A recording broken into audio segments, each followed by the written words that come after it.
원자력기사 기출풀이 2012년 방사선 이용 및 보건물리 11번에서 20번입니다. 풀이 영상의 지속적인 업로드를 위해서 구독 꼭 부탁드립니다. 문제풀이가 잘못된 경우 고정 댓글로 안내하겠습니다. 댓글을 통해 추가적인 문제풀이 해설은 하지 않습니다. 대신 영상을 시청하시는 분들이 댓글을 통해 의견을 나누는 것을 추천합니다. 고정 댓글에 기출문제 파일 다운로드 링크 있으니까 프린트해서 보세요. 11번 방사선이 인체에 미치는 영향에 대한 설명 중 틀린 것은? 확률적 영향하고 결정적 영향 두 개 비교해서 외워야 되는데요. 먼저 확률적 영향은 선량에 비례해서 위험률이 증가합니다. 암, 백혈병, 수면 단축, 유전, 염색체 이상이죠. 요거 같은 것이 있습니다. 결정적 영향은 문턱값을 넘으면 발발하고요. 선량에 비례해서 심각도가 증가하게 됩니다. 백혈구 감소, 백내장, 피부홍반, 갑상선, 기능 저하 등이 있고요. 그 중에서 문턱값이 최소인 것은 백혈구 감소가 되겠습니다. 결정적 영향은 문턱값 이하로 낮추고 확률적 영향은 합리적으로 낮게 유지해야 됩니다. 보기 3의 백내장은 확률적 영향이다 되어 있지만 여기 보시다시피 결정적 영향이죠. 따라서 3번이 틀렸습니다. 답은 3번 되겠습니다. 12번 자연 돌연변이와 방사선에 의한 유전적 영향을 평가하는 척도는? 이 보기를 하나씩 보시면은 먼저 배가 선량은 돌연변이가 2배가 되는 피폭 선량이고요. 보기 2 선량 및 선량률 효과 인자는 앞글자 따서 DDREF입니다. 요거는 저선량의 만성 피폭 위험을 측정하기 위한 보정값으로 ICRP에서는 2를 권고하고 있습니다. 3번 상대 생물학적 효과비 RBE, 요것도 앞글자를 딴 거죠. RBE, 요거는 어떤 효과를 얻는 데 필요한 기준 방사선의 흡수 선량하고 같은 효과를 얻는 데 필요한 시험 방사선의 흡수 선량으로 계산이 되는데요. 방사선 가중치 선택이 사용이 됩니다. 마지막으로 보기 4 구경꾼 효과는 특정 세포에 조사할 때 주변 세포에 나타나는 효과를 의미하는 용어입니다. 따라서 문제는 보기 1 배가 선량 되겠습니다. 13번 다음 방사선의 종류 중 연속 에너지 스펙트럼을 갖는 것은? 이거 가끔 나오는 문제로 선 스펙트럼하고 연속 스펙트럼 두 개 구분해서 외워둬야 됩니다. 선 스펙트럼은 알파선, 감마선, 특정 S선, 내부 전환 전자, 오제 전자, 광전 효과 등이 있고요. 연속 스펙트럼은 베타선, 전자선, 영속 S선, 제동 복사선이죠. 그리고 컴퓨터 전자, 쌍전자 생성 등이 있습니다. 따라서 보기사의 베타선은 연속 스펙트럼에 해당이 되죠. 따라서 답은 4번 되겠습니다. 14번 1매부 에너지를 지닌 감사선을 방출하는 핵종의 초기 방사선량률을 납을 이용하여 16분의 1로 줄이고자 한다. 필요한 납의 두께는 약 얼마인가? 납의 질량 에너지 감쇄계수, 밀도 요거하고 로 요거 두 개 주어져 있고요. 그 다음에 축적 인자는 무시한다. 즉 1로 하라는 뜻이죠. 요거 아주 자주 출제가 되는 감쇄계수 관련된 문제입니다. 식은 i는 b 곱하기 i0 이스포넨셜 마이너스 뮤 t가 되고요. 이때 b는 축적인자 여기서 1로 하라고 되어 있죠. 여기 보면 납을 이용해서 16분의 1로 줄였고 처음이 1 매부니까 이 앞에는 16분의 1 매부, 그 다음에 i0는 1 매부 되고요. 그 다음에 이스포넨셜에다가 요거랑 요거 곱해주면 뮤가 되죠. 따라서 두 개 곱해주고 곱하기 t, 그래서 t는 3.44cm가 나와서 답은 4번 되겠습니다. 15번 고순도 반도체 검출기를 이용한 감마선 핵종 분석 시스템으로 미제 시료를 측정한 결과 950kV에 해당되는 채널에서 전 에너지 피크가 나타났다. 측정된 스펙트럼에서 기대할 수 없는 피크는?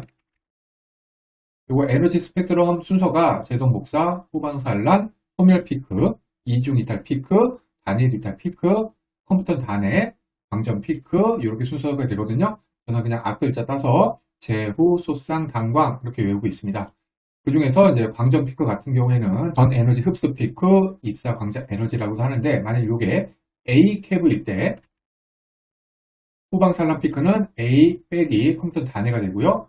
소멸 피크는 0.511 매부가 되고요. 이중 이탈 피크는 A 빼기 1.02 매부가 되고요. 단일 이탈 피크는 A 빼기 0.511 매부가 됩니다. 소멸 피크하고 이중 단일 이탈 피크는 정작 쌍생성으로 발생되기 때문에 1.022 매부 이상이어야지만 발생이 됩니다. 여기 보면 감마선 에너지가 950 케브, 즉 0.95 매부죠. 따라서 이 중에서 단일 릴타 피크는 발생이 불가능합니다. 답은 1번 되겠습니다. 16번, 다음 중 BF3 개수기와 직접 관계가 없는 것은?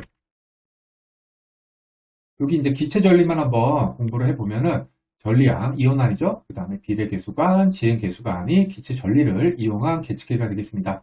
여기 검출되는 핵종이랑 특징 정리해 두었는데 한번 이거 전체적으로 보시고요. 우리는 그 중에서 비례 개수관 중에서 BF3 요거 봐야 되죠. BF3는 기체 충정식 계측기가 되고요. 어떤 식을 이용했냐면은 B10에 중성자가 충돌하면 알파선이 나오면서 Li7이 나오는 것입니다. 검출은 열 중성자가 되고요. 특징은 BF3는 파라핀을 이용하여 폭 중성자를 감속시킨다는 것입니다. 따라서 보기 2, NP 반응 요거 해당이 안 되죠? 보기 3번의 반응이죠? 따라서 답은 2번 되겠습니다. 17번, 질량 에너지 전달 개수와 질량 에너지 흡수 개수의 차이가 발생하는 주 원인은? 즉 전달하고 흡수 사이에 왜 차이가 발생하냐? 이 문제인데 충돌로 인해서 에너지가 전달된 다음에는 일부 에너지가 제동 복사나 오제 전자로 방출이 되면서 흡수 솔량이 줄어들게 돼 있습니다. 따라서 답은 1번 제동 복사 되겠습니다. 18번, 어떤 방사성 물질의 유효 반감기가 5일인 경우 생물학적 반감기는 단, 물리적 반감기는 10일이다. 이거 아주 기초적인 문제죠. 요 식은 1 나누기 유효 반감기는 1 나누기 물리적 반감기 더하기 1 나누기 생물학적 반감기, 요거 당연히 암기해야 되는 겁니다. 식을 풀면은 5분의 1은 10분의 1 더하기 x분의 1, x는 11, 따라서 답은 3번 되겠습니다. 19번, 10C 그레이의 방사선이 1kg의 공기 중에서 만드는 이온쌍의 수는 약 얼마인가? 공기에서 한 개의 이온쌍을 생성하는 데 필요한 평균 에너지는 34MV다. 단위환산을 먼저 해보면은 1그레이는 1줄/kg, 이거 외워야겠죠? 따라서 10C 그레이는 0.1줄/kg, 1F는 1.6 곱하기 10의 마이너스 19승줄, 이것도 외워야 됩니다. 그러면 0.1줄/kg은 이렇게 돼서 계산해주면은 6.25 곱하기 10의 17승 F/kg이 됩니다. 그런데 이온쌍 한 개 생성하는데 34F가 필요하고 1kg의 공기라고 주어져 있잖아요. 따라서 앞서 구한 6.25 곱하기 10의 17승 F 나누기 34F 해주면 됩니다. 그러면 1.83 곱하기 10의 16승이 나와서요. 답은 1번 되겠습니다. 20번, 특정 값에서 나타난 요동이 방사능 붕괴에 대한 분포 함수인 포화성 분포에서 벗어난 정도를 평가함으로써 계측 시스템의 오작동 여부를 검증하는 방법은? 이거 문제 뭔 얘기인지 잘 모르겠죠? 일단은 카이 제곱 검증이라는 것을 알아야 되는데요. 이거는 측정기 검사 방법으로 계측값의 통계적 분포, 포화성 분포 점검을 통해서 계측기 상태, 즉 오작동을 검증하는 방법입니다. 문제에서 포화성 분포, 벗어난 정도, 그 다음에 오작동 여부, 이런 용어들을 통해서 이게 카이 제곱 검증하고 관련된 내용인 것을 알 수가 있습니다. 따라서 답은 2번 되겠습니다.